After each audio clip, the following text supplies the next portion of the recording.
Hola a todos, en este video les voy a enseñar a hacer otro slime pero con otra técnica y con diferentes ingredientes, y también son solo dos y es sin bórax.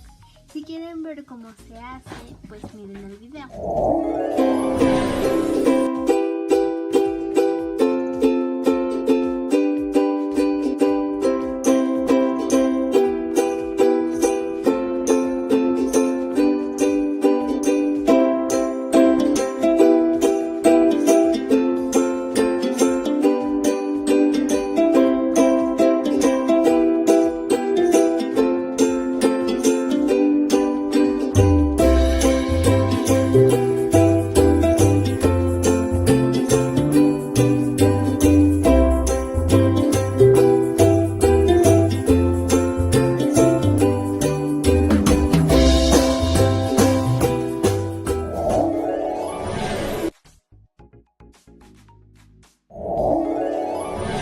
Bueno, pues primero vamos a necesitar pegamento blanco o transparente, de los dos funciona. Detergente para lavar la ropa.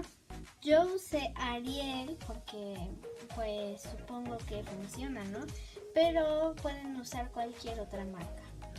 Algo para revolver, o más bien en donde revolver la mezcla. Y una cuchara. Empecemos.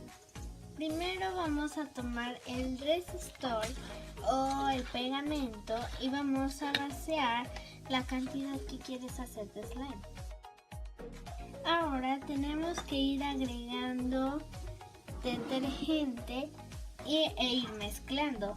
Y no hay que dejar de mezclar ni de agregar hasta que tenga la consistencia que quieren.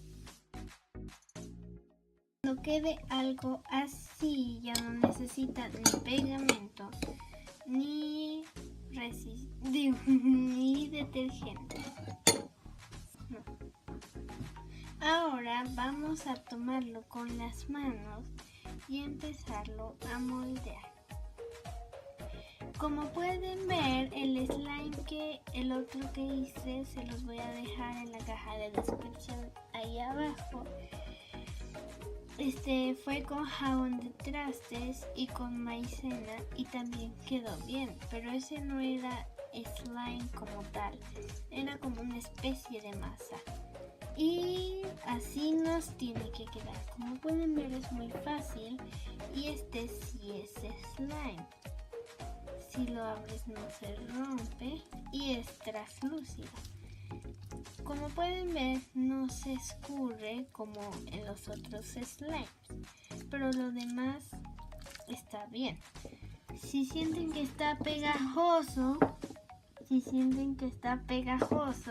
solo lo meten más en el detergente y ya, es lo único que tienen que hacer. Espero que les guste, y si quieren ver más de mis videos, pues les dejo mi canal ahí abajo también para que pasen a visitarlo. Así que espero que les haya gustado y que lo hagan. Bye.